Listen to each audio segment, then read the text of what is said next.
Hey y'all, welcome back to my channel. Y'all, for those of you who are new, my name is Marchelle. I'm so happy to have you here. If you haven't already, go ahead, stop what you're doing, guys. Help me out and hit subscribe on this channel right now, guys. It is free to subscribe, so go ahead and hit that subscribe button. Make sure that you hit like on this video because you already know I'm about to give you some dental hygiene tea like I normally do. Okay, you can also go and follow me on my other social media accounts, specifically my TikTok. It's at Livinglikemarr, just like this channel is called. And then also you guys can follow me on Instagram at marchelle elise. As you can see by the title, we are going to be getting into some things, okay? So for this video, I wanted to talk about my journey as a dental hygienist. For those of you who don't know, because you're new here, I have been a dental hygienist for the past 8 years of my life, okay? I graduated dental hygiene school when I was about 20. So I got 8 years in the game. And y'all, throughout this past 8 years, dental hygiene has really changed me and shaped me. So I wanted to talk about how dental hygiene school has changed my life. Spending 8 years in this field and in this career has changed me, has shaped me, and has been a huge part of who I am today. Actually, one of the main parts of who I am today has come from dental hygiene school. So I really wanted to dive into it. So let's just start at the beginning. I went to dental hygiene school when I was about 18 years old. I pretty much went right after high school, but I did 1 year of prerequisites, which is basically courses that you take before getting into the dental hygiene program.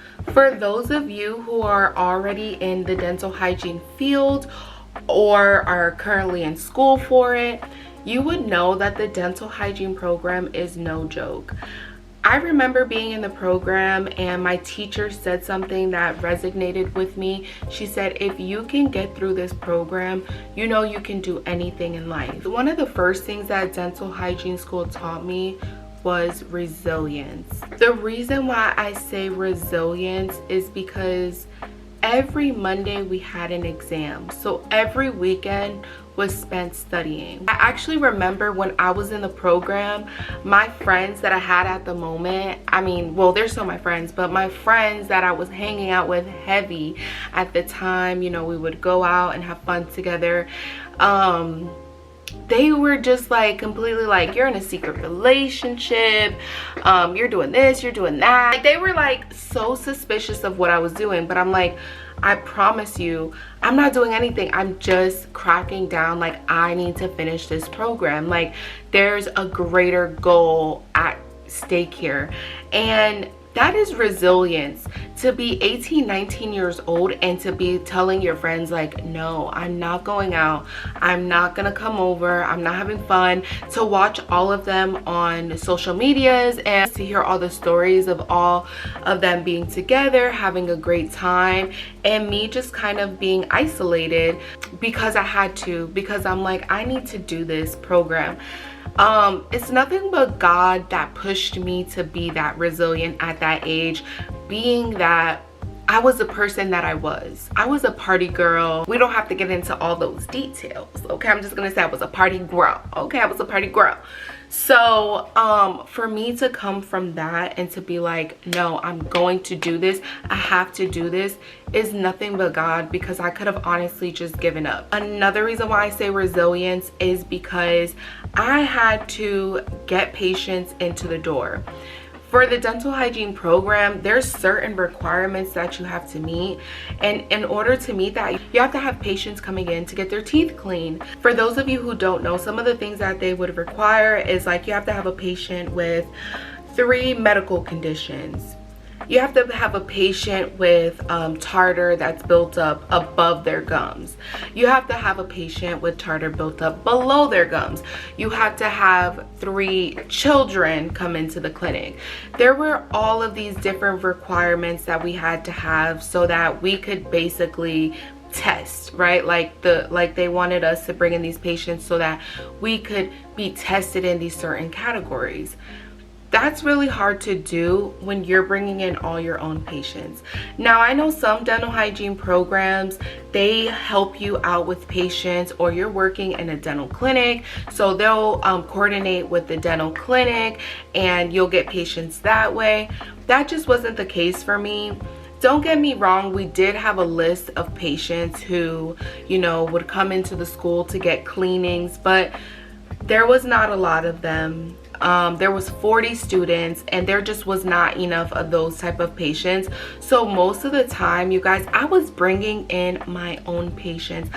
I was paying people. Well, I can't say I was. My dad was. Thank you, Dad, if you're watching. I love you so much. My dad, Joel, for me, well, God sent me to my dad and my dad to me. He knew that we would need each other. But my dad helped me out so much in the program. Like, he would go find people, he would pay them. But yes, y'all, like, we had to pay patients to come in, like pay family members, friends to like come into the clinic and be seen. The reason you have to pay is because it's school. So it's not just like your normal cleaning appointment where you go into your dental office, you're there for 40 minutes, you get your teeth cleaned and you're out the door. These patients had to spend 3 hours in the chair minimal, and most of the time they had to come back for a second appointment. I had some lady come in about 4 times before I was finished cleaning her teeth because she had so much going on. She had it was basically a deep cleaning, so I had to keep bringing her in so many times and I just could not get her teeth cleaned. It's just popped up into my mind, y'all, because of talking about this. I didn't have a professor say, hey girl, you ain't doing it right. Like, are you even looking? Like, do you even know what you're doing? Because if I'm being honest with myself, I didn't know what I was doing. And I could prove that because when I went out into the field, I did not know what I was doing, y'all. I did not know how to clean a tooth. I'm not gonna lie to you, okay?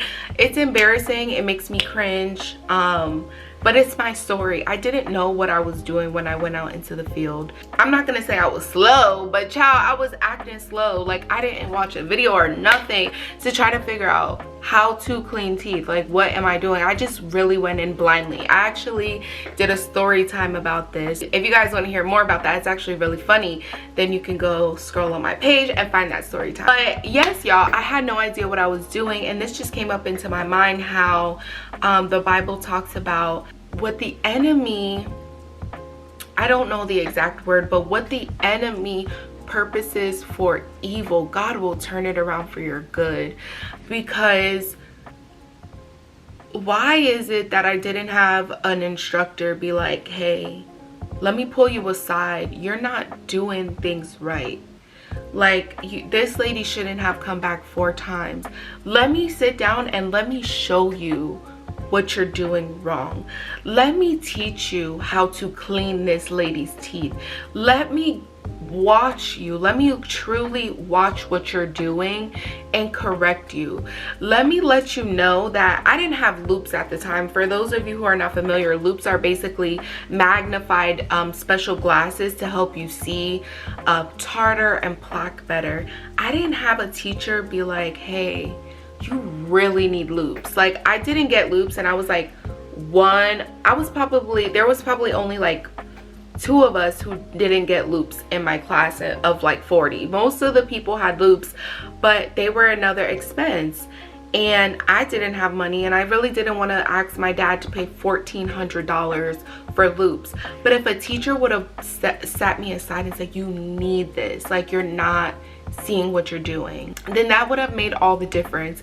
And honestly, I say what the devil means for evil, God will turn it around for your good, because of the hygienist that I am today. And I had to go, oh, that almost makes me emotional, but I had to go through that to get to where I am. And I'm not a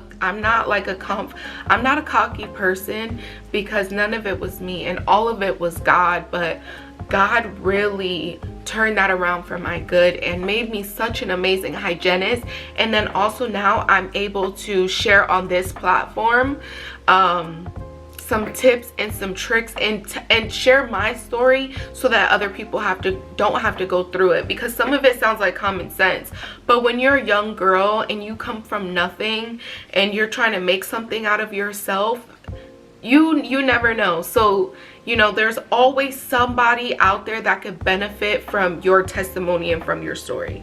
So anyways, y'all, that's that part. Another thing that dental hygiene school taught me was just not to limit myself, not to use my past and use what I've been through to control where I can go, to control who I can become. When I was in dental hygiene school, I think there was 3 black people in my class, and it was out of 40. But if you looked at the class before and you looked at the class after, we were 3. It was like 3 of us. I don't think that there was one other black person in either one of those classes, and I could be wrong, but if there was, it was probably 1 or 2. So we were 3 people out of 120 students, right? The class before, the class after us was what I got to see. So it taught me not to limit myself, because going into the program, being that young, being black, you know, I'm like, oof.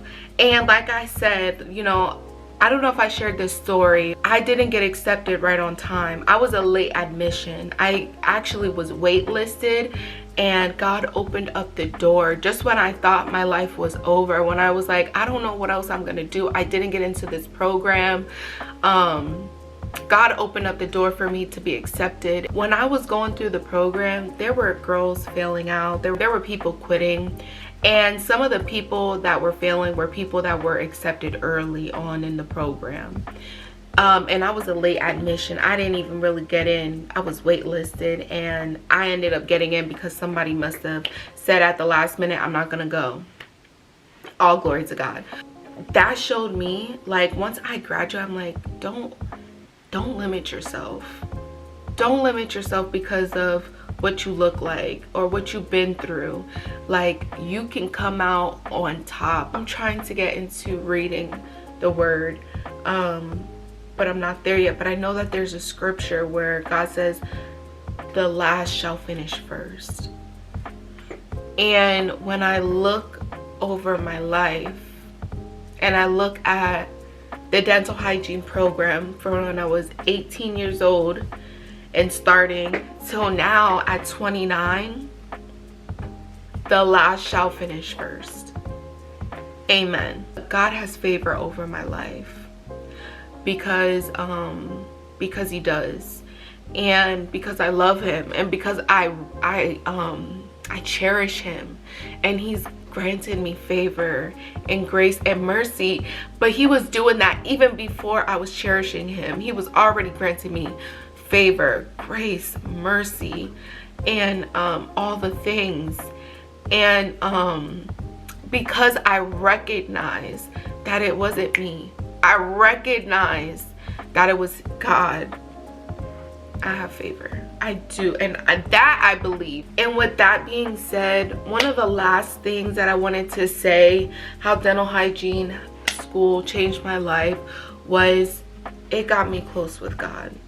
And there's nothing better that I could have chosen for my life than to choose God, right? Because he already chose me, but you have a choice. You have a choice. And I'm thankful that I chose the Lord. I'm thankful that I chose Christ. When I was in school, I would be so stressed. Like, I would be, you know, after a test, after a clinical exam, after, you know, whatever, and I would just get down on my knees. I would go to the hallway where the lockers were. I would get on my knees. I would raise my hands. I know that the school probably had cameras. They're probably like, what's this girl do? I don't care. I would get on my knees. I would raise my hands, and God would give me favor. I was so consistent. I would get on my knees at night, every night, lift up my hands and cry out to God and let him know I can't do this on my own. I was so stressed. I turned my eyes to God, and that was the best decision ever. So dental hygiene school made me get on my knees. I didn't want to fail. I didn't want to quit. I wanted to come out as a dental hygienist. Like, I was like, I want to do this, and I want to do this the first time. So it made my prayer life real. When you really, really want something, child, that prayer life, you get consistent, God gonna show up for you. When you're consistent, God gonna show up for you. So yeah, dental hygiene school, I'm thankful. It was the most stressful time of my life. It was crazy, but in that, God showed up, and my relationship with God was built. So I'm forever grateful for it. Like, forever grateful for it. So that's pretty much the thing, is that God was in it all. That's all I'm going, like, basically that's all this video is about, y'all. It's about God, and it's really just about glorifying God, and God did it all for me. Then after dental hygiene school, I've been able to live comfortably, y'all. I've been able to travel. I love my field. I love what I do. It does not define me, but it's shaped me, and it's helped me to be the woman that I am today, to be independent.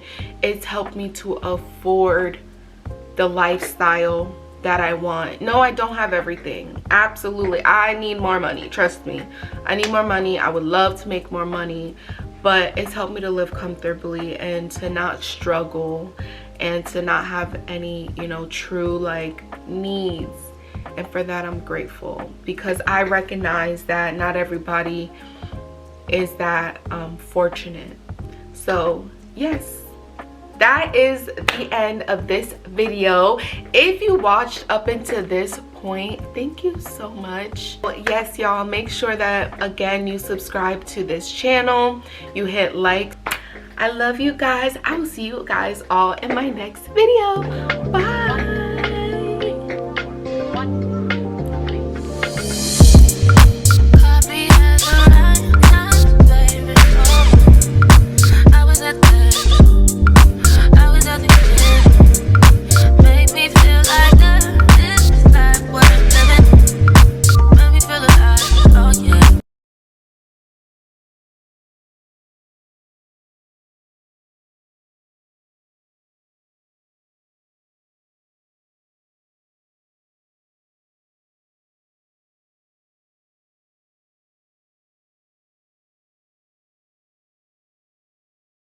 Make me feel like